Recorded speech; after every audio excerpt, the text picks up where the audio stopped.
सर्वेषाम अस्मिन् प्रकरणे उपासनानां गतिरियं फलम च उच्यते। अस्मिन् प्रकरणे, इस प्रकरण में जितनी भी उपासनाएं बताई गई है उन सब का गति और फल, गति माने मार्ग और फल जो प्राप्त करेगा, उन दोनों के बारे में अब कथन कर रहे हैं। इसलिए इसका नाम गति फल ब्राह्मणम, या कुछ लोग केवल गति ब्राह्मण कहते हैं, कोई फल ब्राह्मण भी कहता है, तो गति फल ब्राह्मण करके भी कहा जाता है। गति फल ब्राह्मण आरंभ होता है। यदा वै पुरुषो अस्मात् लोकात् प्रैति स वायुम आगच्छति तस्मै स तत्र विजिहीते यथा रथचक्रस्य खं तेन स ऊर्ध्वम् आक्रमते स आदित्यम् आगच्छति तस्मै स तत्र विजिहीते यथा लम्बरस्य खं तेन स ऊर्ध्व आक्रमते स चन्द्रमसम् आगच्छति तस्मै स तत्र विजिहीते यथा दुन्दुभेः खं तेन स ऊर्ध्व आक्रमते स लोकम् आगच्छति अशोकम् अशोकमहिमम् तस्मिन् वसति शाश्वती समाः। यदा वै पुरुष अस्मात् लोकात् प्रैति, ये तार्श पूर्वोक्त वो हिरण्य गर्भ की उपासनाएं करने वाला, सत्य ब्रह्म की उपासनाओं को विविध प्रकार की जो बताए गए हैं, उन उपासनाओं को करने वाला जो पुरुष होता है, वह पुरुष जब शरीर को त्यागता है, जो कोई पुरुष नहीं ले लेना, जो पूर्वोक्त सत्य ब्रह्म की उपासना करने वाला पुरुष, अन्य देवता की उपासना करने वाले भी नहीं, केवल उपासक भी नहीं लेना, केवल कर्मी भी नहीं, जो कर्मी उपासक दोनों ही नहीं, जो जैसे मृष्व कोटि वाला उन्हें भी नहीं लेना। ये जो गति है वायु लोक आदि का गति, वह गति केवल हिरण्यगर्भ के उपासक का ही होता है। इसलिए पुरुष से जो पूर्वोक्त सत्य ब्रह्म का जिन जिन उपाधियों से उपासना करने के लिए विधान किया गया है, उनमें से सभी को करें, चाहे किसी एकाध उपाधि को लेकर के किया हो, लेकिन उस उपासक की बात कर रहे हैं वह जब इस शरीर से मरकर प्रस्थान करता है, अस्मात् लोकात्मनि शरीरात् प्रैति स वायुम् आगच्छति, तब वह वायु को प्राप्त करता है। और वायु क्या करेगा? तस्मै स्वतंत्र विजिहीते, उसके लिए तस्मै उस उपासक के लिए यह वायु अपने अंदर एक बड़ा छेद छोड़ देता है। ऐसा छेद, और छेद का दृष्टांत बताएंगे। छोटा छेद है रथ चक्रस्य खम, जैसा रथ चक्र का जो नाभि प्रदेश में छिद्र होता है, उस छिद्र के समान एक छिद्र बना देता है वायु अपने आप में, और उस छिद्र के माध्यम से स तेन ऊर्ध्व आक्रमते, वह उपासक उस छिद्र के माध्यम से उस वायु को पार करके अगले कोटि में चला जाता है। वो अगला कोटि क्या है? स आदित्यम आगच्छति, वह छिद्र को जैसे पार कर निकल गया तो वो आदित्य लोकों को प्राप्त करता है। वह आदित्य भी तस्मै स तत्र विजिहीत है, वह आदित्य उस उपासक के लिए अपने उस स्थूल शरीर के स्वरूपता उस आदित्य मंडल में एक छेद बना लेता है। छिद्रवत छिद्र मैंने रास्ता छोड़ता है, लेकिन वो छिद्र थोड़ा बड़ा है। लंब यथा लंबरस्य कम, लंबर नाम की एक बाजा होता है, उसको डंबर भी कहते। उस बाजे का निचला हिस्से में बड़ा छेद होता है। रथ चक्र का तो छोटा है, जैसे लोहे का डंडा वो से, और इसका थोड़ा बड़ा छेद है। नगाड़े का होते तो उस नीचे और लंबा चौड़ा होता है, वो आगे नगाड़े को लेंगे दुंदुभे खम, उत्तरोत्तर छिद्र बड़ा होते जाता है। तस्मै स्वतंत्र विजिहीत है, विजिहीत का मतलब छिद्र करोति, एक छिद्र बना देता है वह देवता अपने ही स्वरूप में, ताकि वो उपासक आर पार चला जाए। यथा, और वो स, यहाँ स नहीं लिख लो, स चंद्रमसम आगच्छति, वह चंद्रमा को प्राप्त कर जाता है। तस्मयी, और उस उपासक के लिए, यहाँ पहले वाला स उपासक के लिए होता है, दूसरे वाला स देवता के लिए, क्योंकि वहां तस्मय आगे उपासक के लिए। तस्मय उपासक आया स चंद्राभिमानी देवता तत्र चंद्रमंडले विजिहीत छिद्रं करोति यथा दुंदुभेः खम, जैसे दुंदुभी का खम है, आकाश है, छिद्र है। स माने वह उपासक, यहाँ फिर स उपासक, तेना तेन छिद्रेण मार्गेण ऊर्ध्व आक्रमते, और आगे चला जाता है। कहाँ जाता है? वो जो हिरण्यगर्भ गोलोक उसको प्राप्त करता है। सलोकम आगच्छति, और कैसा लोगों को प्राप्त कर रहा है? अशोक महिमाम, शोक रहित विस्तृत महिमा वाला उस लोक को प्राप्त कर देता है। और मानसिक दुख से, हिमादि से वर्जित, अर्थात तो जो है शारीरिक ताप आदि से रहित सर्वोत्कृष्ट प्रजापति लोक को वह प्राप्त कर लेता है। प्राप्त करने के बाद तस्मिन शाश्वती समाहा वसति, वह उस ब्रह्मा के अनेक कलमों तक, जब तक वह ब्रह्मा जीवित है तब तक ये भी उस ब्रह्म लोक में ठाट बाट से रहेगा। और जब ब्रह्मा अपना शरीर को त्यागता होगा प्रारब्ध कर्म से, जिसे तो जीवन मुक्त है ही ब्रह्मा जी, और ये सब जो कहें ये भी वहां जाकर के ब्रह्म विद्या को प्राप्त कर जीवन मुक्त पड़े रहेंगे। लेकिन शरीर से मुक्ति जो विधेय मुक्ति होगा, जब ब्रह्मा जी का कार्यकाल समाप्त होता है, वो विधेय मुक्त जब हो जाते हैं तो उस ब्रह्मलोक में रहने वाले जितने जीवन मुक्त हैं वे भी सब के सब मुक्त हो जाएंगे। यही एक समस्या है, सद्यो मुक्ति और इस मुक्ति बहुत फर्क है। तब तक उसको पढ़े रहना पड़ेगा, वेटिंग लिस्ट मेरा पड़ा रहेगा। तभी शरीर वाला होकर पढ़ा है ना, भले वो आनंद में पढ़ा है, ऐसे पढ़ा तो है, तभी वो सोपाधि होकर के रह ही रहा है। यद्यपि वहां कोई क्लेश नहीं, कोई दुख नहीं, पुनर्जन्म नहीं, कुछ नहीं, लेकिन स्वरूप प्रतिष्ठा लेकिन उसका नहीं हुआ। तो वो होने के लिए विधेय मुक्ति होने के ब्रह्मा जी के साथ होएगा, जब ब्रह्मा जी का समय पूरा होता। इसलिए कहते हैं शाश्वती ही समाहा वसती। यही होता है कि सगुण ब्रह्म की उपासना करने का फल ब्रह्मलोक प्राप्ति और यावत ब्रह्मावधि स्थिति, तदुत्तर काल में ही वास्तविक मोक्ष। यदा वै पुरुषो मन विद्वान उपासक अस्मात् लोकात् प्रैति शरीरम प्रत्यजति, जब यह पुरुष मन विद्वान उपासक अस्मात् लोकात् प्रैति का साफ सफर कर दे, शरीरम परिचिति जो शरीर को त्याग देता है, मर जाता है, स उपासक तदा वायु मागच्छति, वह वायु को प्राप्त करता है का मतलब क्या, अंतरिक्ष में आ जाता है। अंतरिक्ष है त्रियक भूतो वायु स्थिमितो अभेद्य तिष्ठति, यानी वायु बड़ा वक्र गति वाला है, ऐसा वक्र गति वाला है कि आप कहीं से भी निकलना चाहो वहीं आ जाएगा, आड़े रोक देगा, आगे बढ़ने देता ही नहीं। स्थिमित स्वभाव वाला ही 3 नंबर टिप्पण, स्थिमित पर 3 नंबर नहीं है, लिख लेना, स्थिमित के ऊपर 3 नंबर। अभेद्य तिष्ठति, स्थिमित शब्द का अभेद्य, टीका में देखिए टिप्पण में, स्थिमितो निबिड़तया स्थिर इति यावत्, स्थिमितो निश्चलार्द्रयो मेदिनी कोश है, निश्चल अर्थ में। वहां वायु आकर ऐसा निश्चल हो जाएगा, आपका रास्ता को बंद कर देगा। ये स्वभाव है वायु का, आम आदमी के रास्ता को रोकता है। अब ऐसा एक तूफान है, आप पूरे शहर के शहर लोगों को खाली करना पड़ गया।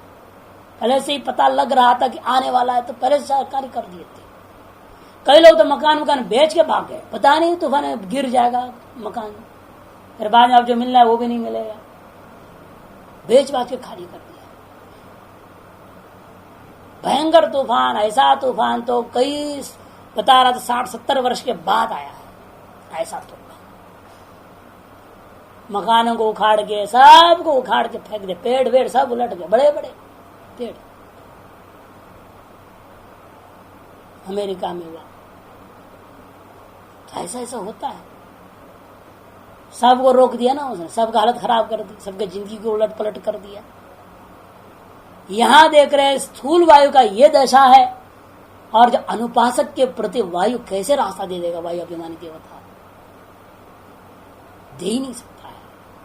लेकिन वह वायु अभिमानी देवता उस उपासक के लिए रास्ता दे देता है। स वायु तत्र स्वात्मनि तस्मै संप्राप्ताय विजिहीते, स्वात्मनि अपने आप में, तत्र मने अपने ही स्थूल रूप में, तस्मै संप्राप्ताय उस उपासक के लिए, लोक भोगार्थ चलता हुआ उस उपासक के लिए, विजिहीते स्वात्मावयवान विगमयति, अपना जो स्थूल अवयवों को विघटन करता है, छिद्री करोति आत्मानमित्यर्थ, अपने आप में एक रास्ता मार्ग को खोल देता है। किम परिमाणम छिद्रम, कैसा विशाल मार्ग देता है उसको, उपासक को जाने के लिए छोटा सा मार्ग देता है, विशाल मार्ग नहीं है। उत्तरोत्तर जाते जाते उसको विशाल मार्ग मिलता है ना। होता पिए देखिए, आप कहीं भी जाते हो, आप अभी एक साधारण छात्र है ना, तो आपको जो है बड़ा घुस घुस करके किसी तरह से अंदर चले जाना पड़ता है, नहीं? कहीं आप जाएंगे तो बड़ा मुश्किल से प्रवेश मिलेगा, और कुछ समय के बाद ये होगा कि आपका प्रचार हो जाता है आचार्य जी हैं, विद्वान है, तो फिर देखिए जहां भी आप जाएंगे हरि आचार्य रास्ता थोड़ा विशाल रास्ता हो जाता है, अब घुसना नहीं पड़ता है आपको, है ना। अब बाद में हो जाए महंत जी आ गए, फिर तो कार को भी अंदर छोड़ देंगे, कार भी अंदर जाओ भाई, कार सहित आप अंदर घुस जाते हो, इतनी विशाल रास्ता मिल जाता है। फर्क है ना। लोक में भी आप देखते हैं उपासना का फल, ज्ञान का फल, सामर्थ्य का फल उत्तरोत्तर श्रेष्ठ होता जाता है। तद्वत यहां पर भी कहते कि देखो वह छिद्र उत्तरोत्तर उत्कृष्ट होते जाएगा, विशाल होते जाएगा उसके लिए रास्ते, क्योंकि उपासना का बल उसके पास है। तो लेकिन आरंभ में तो कठिनाई है। किम परिमाणम छिद्र विदे उच्चते यथा रथ चक्र सखम छिद्रम प्रसिद्ध परिमाणम, जैसे कि रथ चक्र का छिद्र है, खम ने छिद्रम, प्रसिद्ध परिमाणम जो प्रसिद्ध परिमाण है, नाभि बिलम जैसे नाभि बिल के समान है। नाभि कौन सी नाभि? रथ चक्र का नाभि बात हो रहे हैं, यहाँ पर नाभि का छेद नहीं, यहाँ कहाँ छेद है, बंद हो गया है। तो कहते रथ चक्र का नाभि उसके बिल उसके छिद्र के समान छिद्र, तेरे छिद्र ने सविद्वान ऊर्ध्वम आक्रमत है, ऊर्ध्वम कर देंगे यहाँ, लेकिन मूल में ऊर्ध्व प्रथमा इसलिए आक्रमत हुआ ना, आग के सामने विसर्ग लोप हो गया, नहीं तो ऊर्ध्वम होता तो म को आम में मिला तो ऊर्ध्वम आक्रमति छपता। ऊर्ध्व को भाषकर लेकिन ऊर्ध्वम कर्मणि प्रयोग करना पड़ेगा, आक्रमते ऊर्ध्व सन गच्छति, अथवा प्रथमांति रख लो, ये परिणाम मत करो, ऊर्ध्व सन गच्छति ऊपर की ओर होते हुए आगे बढ़ता है, ऐसा स आदित्यम आगच्छति, कहां पहुंचता है? ऊपर की ओर चलते हुए आदित्य को प्राप्त कर जाता है। आदित्यो आदिश्य तात्पर्य ब्रह्मलोकम जिगमिशोर मार्ग निरोधन कृत्वा, वो आदित्य क्या करता है? ये जो पास कहां जा रहा है? ब्रह्मलोक की ओर जा रहा है ना, उसके मार्ग को जिगमिशो हो मार्ग निरोधन कृत्वा स्थितः, वास्तव मार्ग को रोक करके स्थित रहता है, किसी को भी सीधे आगे जाने नहीं देता है ना।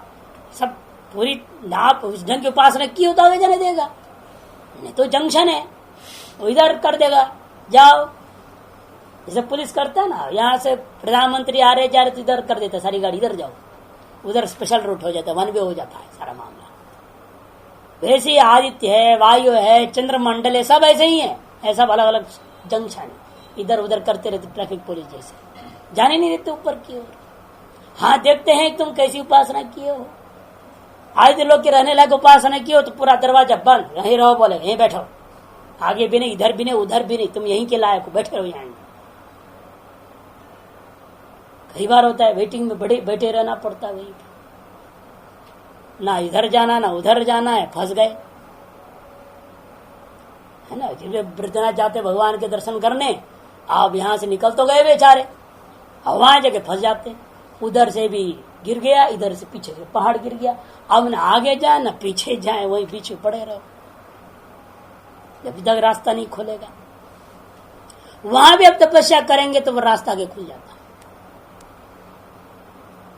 तद्वत यहां पर भी सर्वावरोधक ये आदित्य मंडलस्थ पुरुष किसी भी जीव को आसानी से पार होने नहीं देता।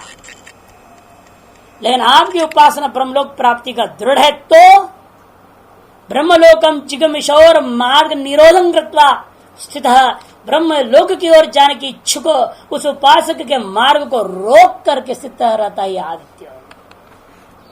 सोपी लेकिन वह भी आदित्य क्या करेगा? एवं विधा उपासकाय, एकादृश महान उपासक के लिए द्वारम परिच्छते, मार्ग दे देता है।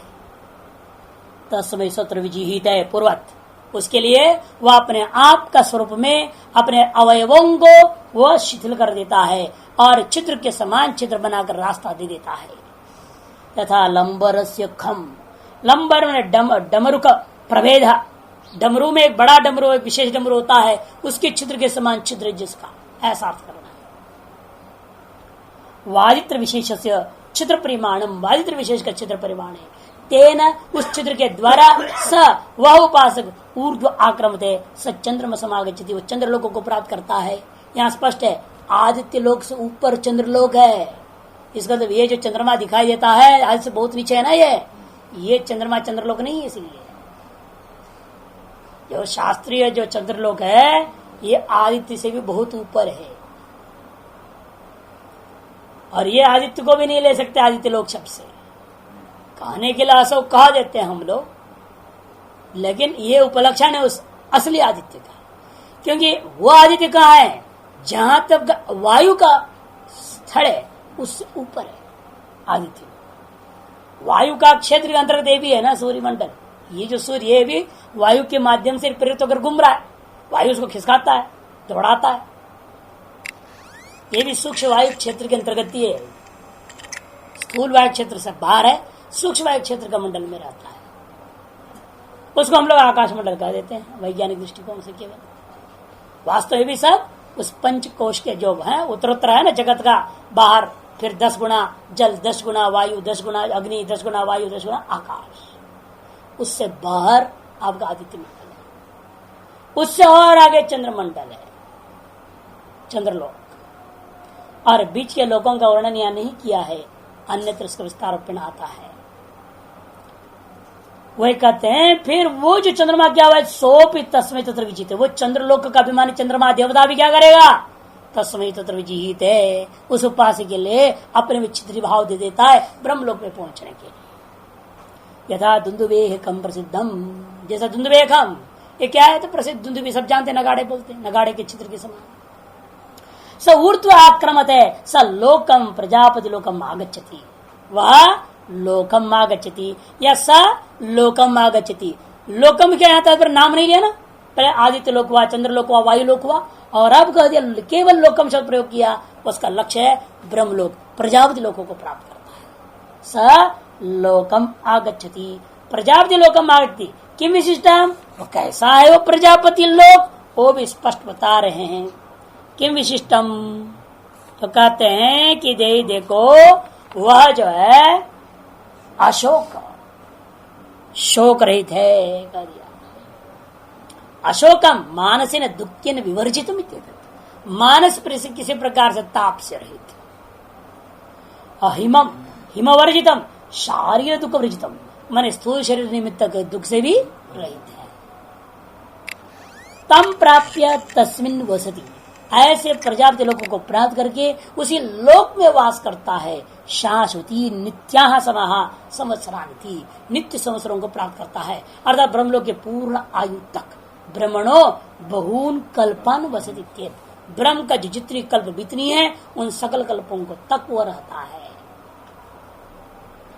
इस प्रकार से ब्रह्म, सगुण ब्रह्म, सत्य ब्रह्म की उपासनाएं और उपासनाओं का फल और फल प्राप्त करने का मार्ग संबंधी, गति संबंधी विचार पूरा हो गया। और प्रासंगिक अब्रह्म उपासना ही बताएंगे, जिसको एतार से ब्रह्मोपासना करने का भी सामर्थ्य नहीं।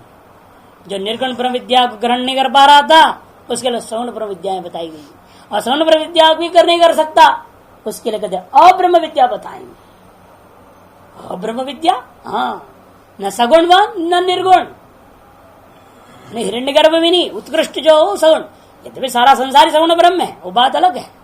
जड़ भी क्या है, सगुण ब्रह्म ही है, लेकिन उनको नहीं लेना है। यहाँ सगुण ब्रह्म से तात्पर्य हिरण्य गर्भ तक की महान उपासनाएं, उससे निकृष्ट वस्तुओं की उपासना करना अब्रह्म उपासना कहा जाता है। जैसे सब पहले वो चीज ले रहे हैं जो आप लोग नहीं चाहते हैं, उसकी उपासना करें, उसी में उपासना, उसी में दृष्टि, उत्कृष्ट दृष्टि करना। क्या, जैसे बुखार, दस्त, बीमारी है ना, सारी प्रकार की बीमारियों में तप का दृष्टि करना। ये बीमारी ब्रह्म नहीं है ना, है, यद्यपि ये भी ब्रह्म ही कल्पित है, ब्रह्म चैतन्य अवचिंत तो होता ही है, लेकिन इसको आप जैसा चेतन वस्तु व्यवहार करते सगुण ब्रह्म पर्यंत वस्तुओं की, देवता विशेषों का, हिरण्यगर्भादि होगा, वैसा आपका बुखार कोई देवता विशेष नहीं है, बल्कि अनिष्ट पदार्थ सर्वसामान्य का, लेकिन विवेकी के लिए वो भी इष्ट पदार्थ है, क्योंकि उसको प्रारब्ध कर्म का क्षय मानता है।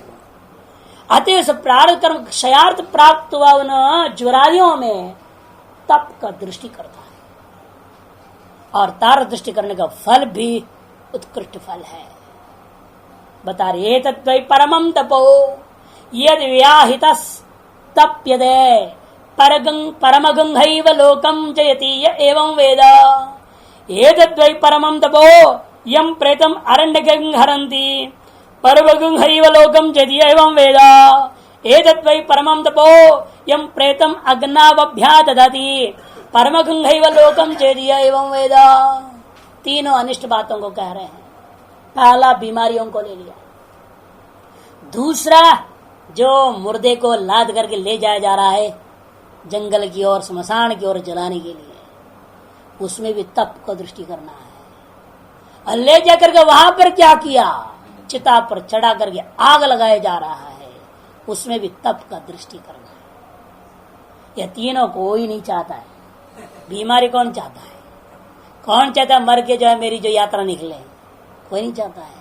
लेकिन यदि वे सबके साथ होता है, चाहे ना चाहे, बीमारी आती है, महीना महीना पार्ट बेचारे के नुकसान हो जाते हैं, नहीं कहा नहीं आता है, सबके साथ होता है। पढ़ाने वाले के साथ भी आ जाता है, 15-15 दिन पाठ बंद करनी पड़ जाती है, मुसीबत सबके साथ है। ये चाहो ना चाहो ये आने वाली चीजें हैं, इसलिए उसे क्यों द्वेष करोगे? उसमें भी आप उत्कृष्ट दृष्टि करके निकृष्ट वस्तुओं में उत्कृष्ट दृष्टि करके उत्कृष्ट फल प्राप्त किया जा सकता है। इसीलिए यह सब यद्यपि अनिष्ट रूपा है, अरिष्ट रूपा है, इनमें भी उत्कृष्ट दृष्टि करने का विधान कर दिया। 3 काम, बीमारियां, जीवित अवस्था में, मरणोत्तर काल में शव यात्रा और अंत में शवदाह, तीनों में परम तप का दृष्टि करना है। वही कह रहे हैं ये तद्वै परमं तपो, यह परम तप करके दृष्टि करो उसमें। किसमें? यद व्याहित, जो तुम्हारे लिए व्याधित बाधितों से, व्याधियों से जो आप बाधित हो गए हैं, उस बाधित अवस्था में जो आपकी स्थिति है, उस स्थिति को परम तप समझें। परमम हैव लोकम जयति, वह सर्वोत्कृष्ट लोगों को जीत लेता है। हाँ एवं निस्संदेह वह परम तप दृष्टि करने के कारण से वह परम लोकों को प्राप्त कर लेता है। क्योंकि ताप और तप दोनों में क्लेश समान है। ये क्या है? ताप है। बुखार आदि बीमारियां ताप है, और स्वेच्छ पर आप जाके बैठेंगे कहीं, वो तप है। ताप में भी क्लेश है, तप में भी क्लेश है। ताप और तप दोनों में समान क्लेश होने के नाते ताप में तप का दृष्टि करने बोल दिया। यहाँ भी वहां भी क्या होता है, बैठे जंगल में, भूख लग रही है, भोजन नहीं है, खा नहीं सकते, और यहाँ भी क्या बीमारी में डॉक्टर ने कह दिया खाना नहीं, केवल ब्रेड दूध, यहाँ करे भाई ब्रेड दूध। और रास्ता में बढ़ती है तो जो वो दे दे, भगवान की मर्जी, वो दे न दे, जो दे वो खाना पड़ता है। और तपस्या में होता है ना कि जो भिक्षा मिल जाए वही खाना पड़ेगा। आप सोचिए आज जन्माष्टमी है, हाँ कुट्टू के आटे का रसगुल्ला मिल जावे तो अच्छा, भिक्षा में न मिले तो क्या करोगे? और तप है, तप में भी वैसा है और ताप में भी वैसा ही है। खाने पीने के मामले देखो, शरीर का मामले देखो, वहां भी क्लेश हो जाएगा शरीर तप में, यहाँ भी ताप के कारण से क्लेश होना पड़ जाता है। समानता है, एक में स्वेच्छापूर्वक है, एक में प्रारब्धाधीन होकर है, बस इतना ही अंतर। कारण में भेद है लेकिन स्वरूप में कोई अंतर है, तप और ताप, ये इनका कहना है। इसलिए ताप में भी तप का दृष्टि करें, ये मतलब है। इस प्रकार जो चिंतन कर रहे हैं वाला है वह रोगादि की निंदा न करने वाले होना चाहिए। लेकिन सव्रतम क्या है? तस्व्रतम, हर जगह में समझो, फिर उस वस्तु की निंदा नहीं कर सकते। जिस वस्तु में उत्कृष्ट दृष्टि करने लगे हैं उस वस्तु की कभी निंदा नहीं करनी चाहिए। जब आपने शालिग्राम को विष्णु करके मान की पूजा कर रहे हो, फिर से ये भी बात करोगे भाव करोगे तो पत्थर है, 25 रुपए में खरीदा था मैं, उसकी वैल्यू 25 रुपया कर दिया, फिर विष्णु भगवान का है का वो, दोनों परस्पर विरुद्ध बात है। इसलिए आप भले फ्री में मिला होगा लेकिन आपके लिए वो भगवान है। जब भगवान करके से उत्तर दृष्टि कर दिए, फिर उसमें निकृष्टता का कोई लेश मात्र का भी चिंतन आपके मन में नहीं आना चाहिए, तभी आपकी उत्कृष्ट भावना का फल मिलता है। इसलिए यहां पर कहते हैं यही उसके लिए व्रत समझना, रोग आदि का निंदा नहीं करना। उस पुरुष को वह सर्वोत्तम लोगों की प्राप्ति होती है। इसी प्रकार आगे भी दोनों में समझ लेना। हाँ, एतद्वै परमं तपो, यह भी परम तप पे समझो। कौन सा? यम प्रेतम अरण्यम हरंती, जो प्रेतात्मा, जो मरा हुआ शरीर को जो है शव यात्रा निकाली जाती है, परम गम है लोकम ज्योति, निश्चित रूप वह परम लोकों को प्राप्त कर लेता है। ये एवं वेद, जो इस प्रकार से जानकर उपासना करता है। एक तद्वै परमम तप, और तीसरा यह भी परम तप समझो। इसमें परम तप की दृष्टि करो, क्यों? यम प्रेतम अग्नौ अभ्यादति, जो मरा हुआ शरीर को अग्नि में अभ्याधान किया जा रहा है। शवदाह, शव यात्रा, शवदाह और पहला रोग, 3 लिया। परम गंगलोकन जेति एवं वेद इत्यादि भाष्य। एतद्वै परमम ततः किम तत्। अच्छा, इस ब्राह्मण का नाम बताया नहीं, व्याधि ब्राह्मण। व्याधि ब्राह्मण को, क्यों? व्याधि में तप दृष्टि, व्याध्यादि ब्राह्मण भी कुछ लोग कहते हैं, व्याधि आदि भी है, 2 और है ना, इसे कुछ लोग व्याध्यादि, व्याध्यादि, व्याधि आदि, व्याध्यादि ब्राह्मण भी बोलते हैं। तो व्याधि ब्राह्मण से भी लक्षित सब हो जाता है। ये तद्वै परमं तप किं तत् यद व्याहितो, माने व्याधितो, व्याहितो पाठ वैदिक, अर्थ वास्तव में उसका व्याधितः, जो व्याधियों से पीड़ित, अर्थात ज्वरादि परिगृहित सन यत तप्यते, ज्वरादियों से परिगृहित होकर के जो वो तप रहा है, दुखम अनुभवती, क्लेशम अनुभवती, जो क्लेश का अनुभव कर रहा है, यदा अनुभवती तदे तदा, तब उस शरीर आदि में जो एतादृश रोगा शरीर आदियों में होता हुआ उस क्लेश में क्या करना है? परमम तप इत्येवं चिंतये, परमोत्कृष्ट फलों को प्राप्त करने के इच्छुक उसको तप दृष्टि करनी चाहिए। दुख सामान्यात, क्योंकि दुख ताप और तप दोनों में समान है। तस्यैवं चिंतयतो विदुषा कर्म क्षय हेतु, ऐसा चिंतन करता हुआ उस विद्वान के प्रति, विद्वान में क्या होगा? कर्म क्षय का साधन हो जाता है। वैसे भी कर्म क्षय और ऐसे भी कर्म क्षय होता है, लेकिन उसे द्वेष भाव करने से क्या होता है? उसकी वासना बन जाती है। जो कर्म भोग किया वो कर्म का क्षय होते होते, इसलिए कर्म संबंधी वासना भी हो जाती है। अतएव जन्म से उसको कई चीजों को भय बना हुआ है ना, बुखार का भय, डॉक्टर ले जाएंगे, बोलते ही बस बच्चा चलाने लगता है, अरे नहीं डॉक्टर बस नहीं जाना है। ये भय कहां से घुस गया बच्चे में? पिछले जन्मों में इंजेक्शन खाते हो दर्द हुआ ना, उस दर्द में दर्द की भावना किया था, दर्द में तब की भावना नहीं की, उस दर्द में दर्द की भावना कर दिया, इसलिए वो संस्कार आगे बढ़ गया। अब भी उसको दर्द दिखता है इंजेक्शन में, है ना।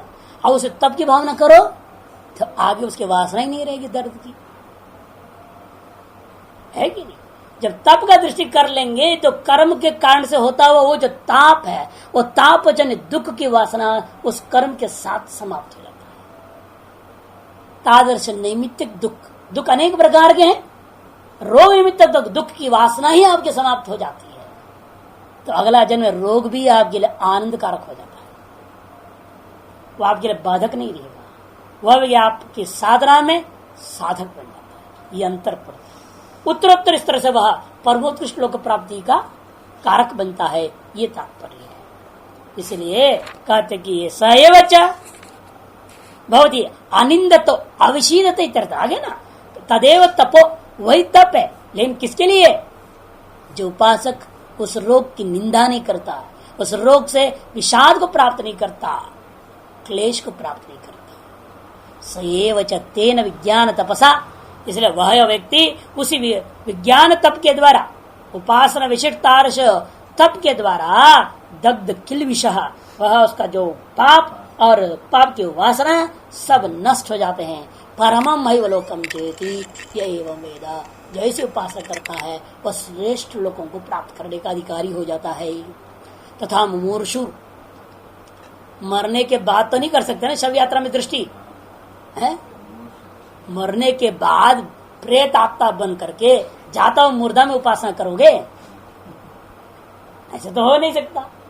इसलिए कहते हैं मरने से पहले आगे होने वाली घटनाओं का दृश्य की कल्पना करके बुद्धि में कल्पना करना, जैसे आपने बाप को ढोया है, अब मेरा बेटा मेरे को ढोएगा, वो ढोने का दृश्य जैसे तुमने करते हुए अनुभव किया है, स्वयं के माता पिता आदि का या दूसरों का या अपने स्वजनों का इष्ट मित्रों का, जो शवदाह आप भी देखते हैं।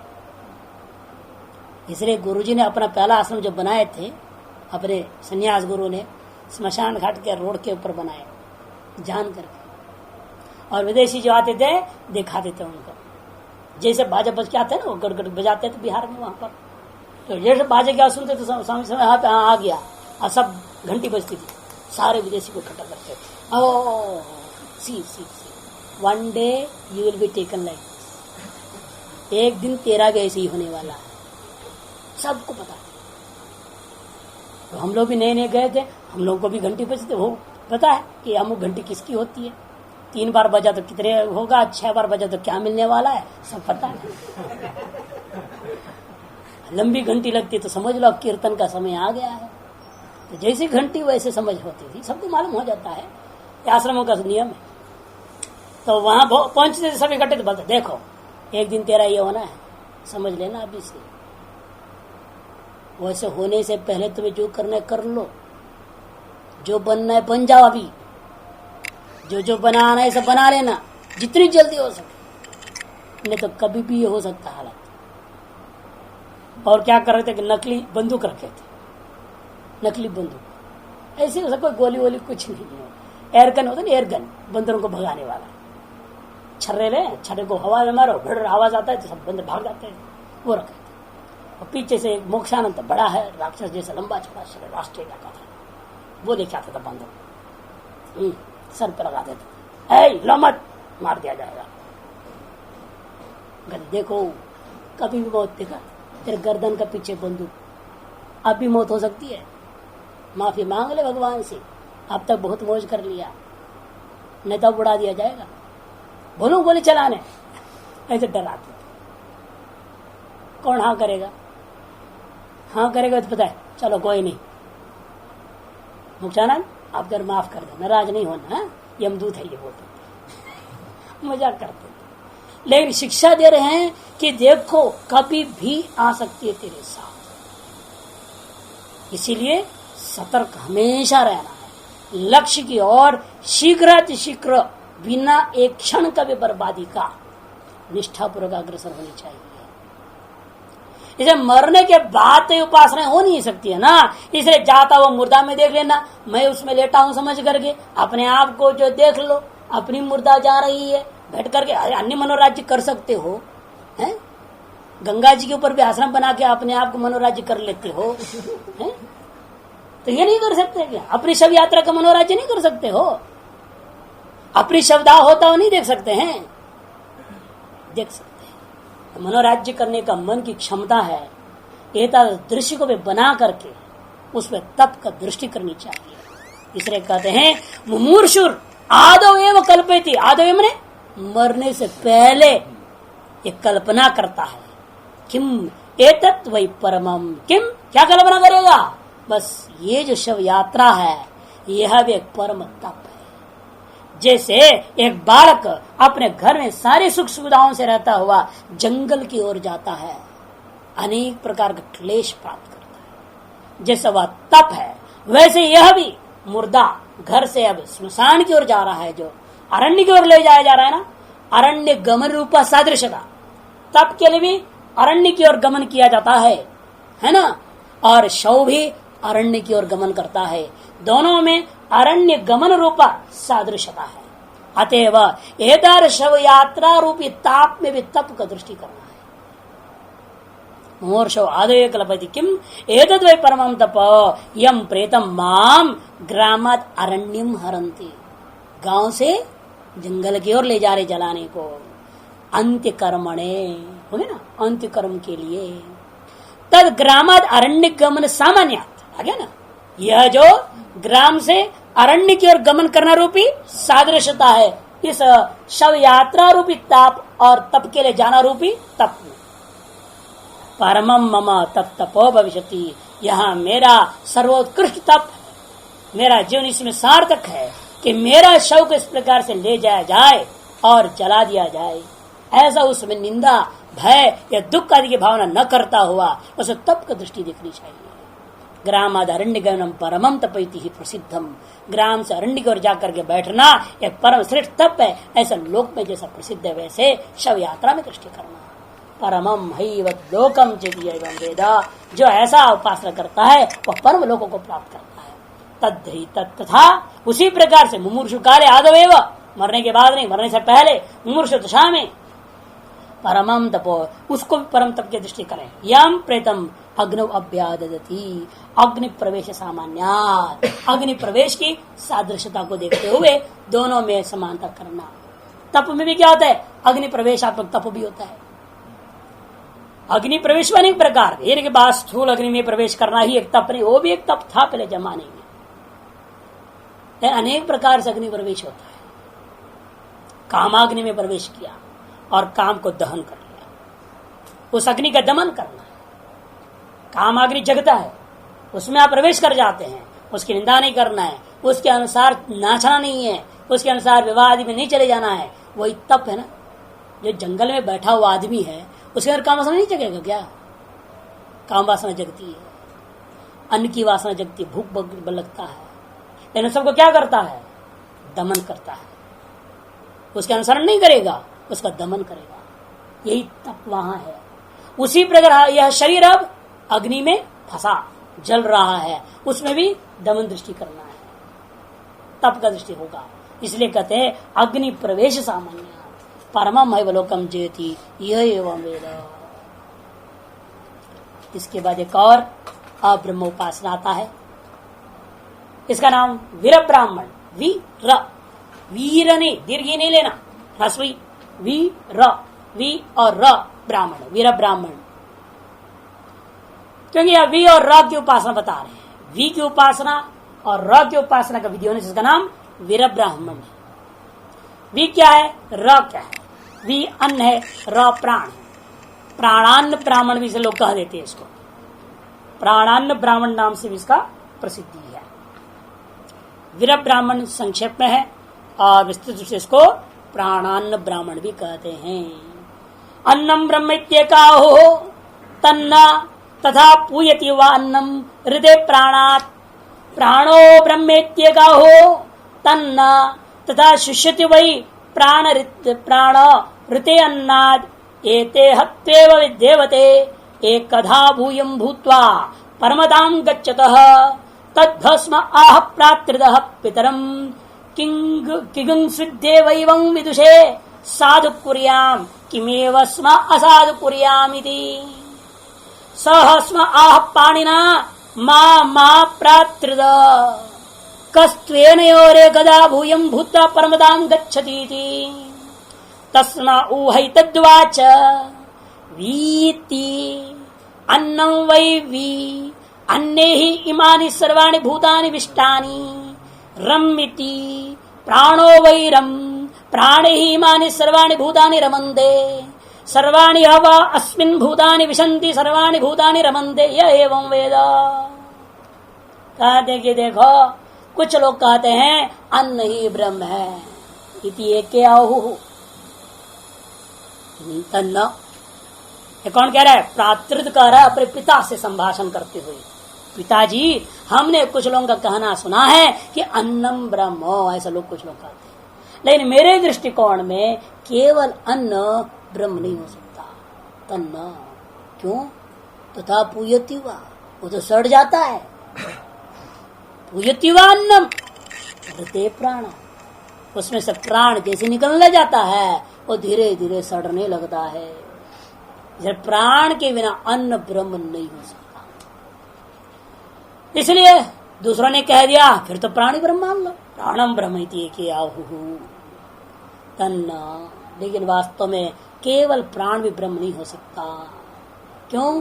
तथा शुष्यति वही प्राण हृदय अन्नात्, देखो अन्न के बिना प्राण भी धीरे धीरे सूख जाता है।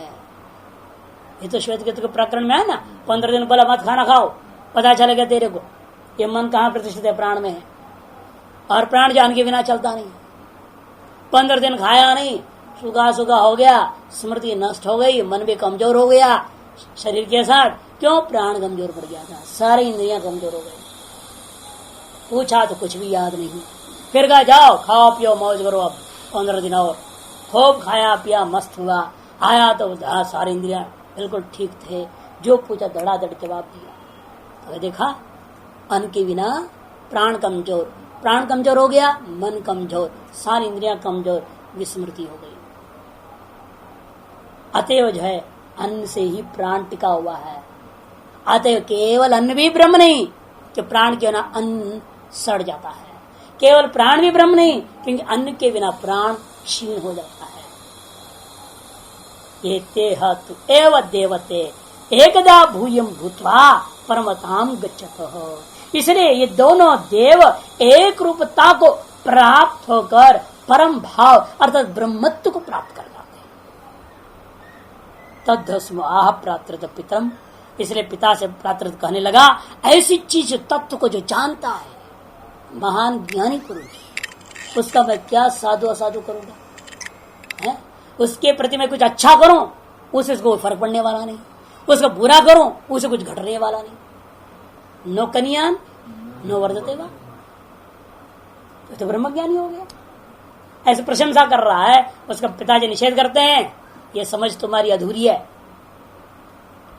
वो कहता है एवं विदुषे एतार्श प्राणन्न परस्पर अन्योन्यता को प्राप्त करता हुआ एकदा भाव को प्राप्त कर ब्रह्मत्व को प्राप्ति जो बताया गया, एतार्श ब्रह्म प्राप्ति वाला जो विद्वान एवं विदुषे किम साधु कुर्याम किमेव वास्मै असाधु कुर्याम, क्योंकि वो हर्ष शोक से परे हो गया है। चाहे उस समय साधु कर्म करूं उसके लिए उसे उसको क्या फर्क पड़ने वाला, उसके लिए मैं क्या पाप कर्म कर सकता हूं जिसके कारण उसको दुख हो जावे, क्लेश हो जावे, न्यूनता आवे, ऐसा कुछ भी हो नहीं सकता।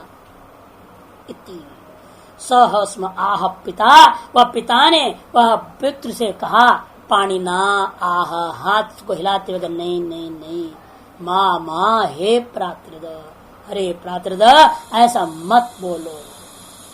कस्तु येनयोर एकदा वोयम भूत्वा परमताम गच्छति, बताओ इस दुनिया में इन दोनों की एकता को प्राप्त कर किसने ब्रह्म भाव को प्राप्त किया, बताओ मेरे को, है कोई जिसने ब्रह्म भाव को प्राप्त किया?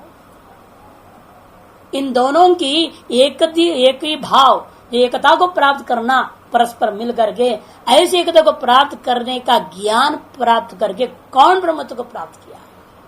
कोई नहीं किया।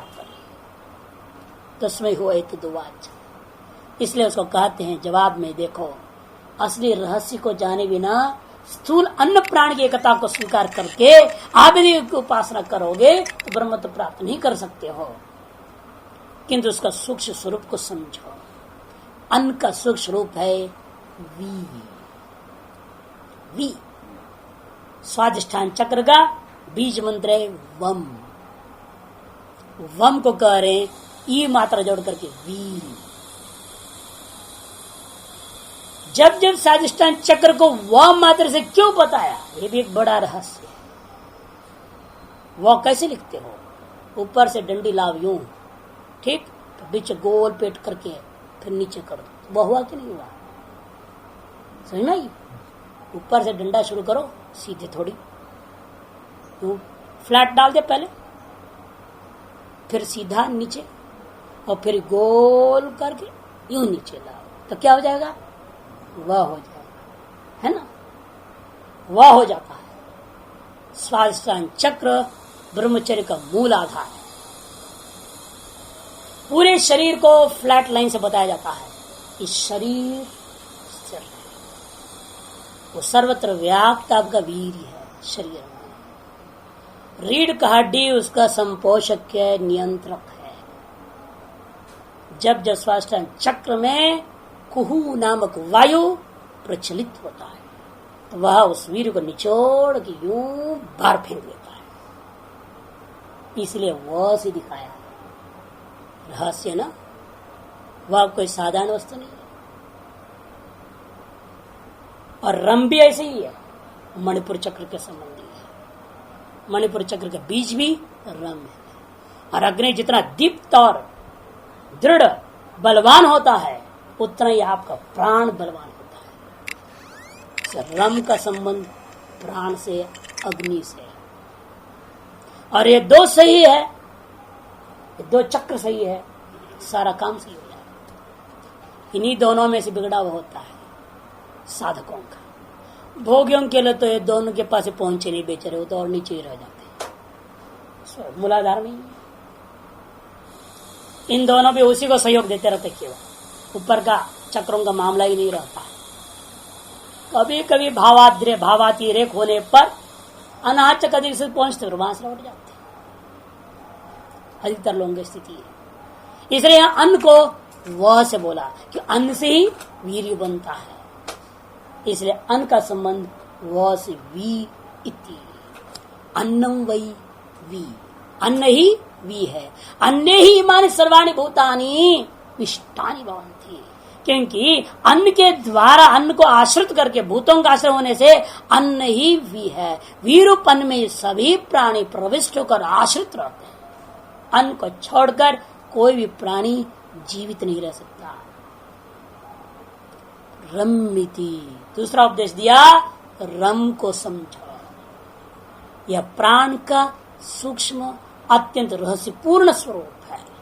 प्राणो वै रम, क्योंकि प्राण ही रम। प्राण में प्र है, प्र में र है, र को रम से संकेत। प्राण ही माने सर्वाणि भूतानि रमन्ते, क्योंकि प्राण में ही स्थित होकर के ये समस्त जीव अपने अपने विषय भोगों का प्राप्ति पूर्वक रमण किया करते हैं। ये प्राण कमजोर हो, बढ़िया से बढ़िया बीमार है, अच्छा उठ नहीं पा रहे हैं, प्राण एकदम कमजोर अवस्था में, उस समय सुंदर सुंदर वस्तुओं को सामने रख दिया जाए, तब क्या आपको उसमें आनंद मिलेगा? जो रमण कर सकते हो नहीं। प्राण पुष्ट है, हृष्ट है, बलवान है, दृढ़ है, तो आपकी हर वस्तु आनंदकारक हो जाता है। मुसीबत की भी सामना कर लेते, बड़ा प्रसन्नतापूर्वक कर लेते हैं। लोगों को फांसी मिल जाता है, वह भी खुशी से स्वीकार कर लेते हैं। क्यों? वो अपने देश के लिए प्राणों का अर्पण किया हुआ है। तो प्राण में प्रतिष्ठित हुआ व्यक्ति जो देश के लिए प्राण को समर्पित किया, वह प्राण के विच्छेदन में भी उसको खुशी होती है। कि ये तब होता है जब वह प्राण रम को सम्यक समझा है। रम की उपासना, सर्वाणि हवा अस्मिन् भूतानि विशन्ति सर्वाणि भूतानि रमन्ते, यही वेद। जो कोई भी ऐसा उपासक होता है, उस उपासक में दुनिया भर के समस्त भूत, जो वी और र को जाना हुआ व्यक्ति है, उसमें सभी आश्रित होते हैं।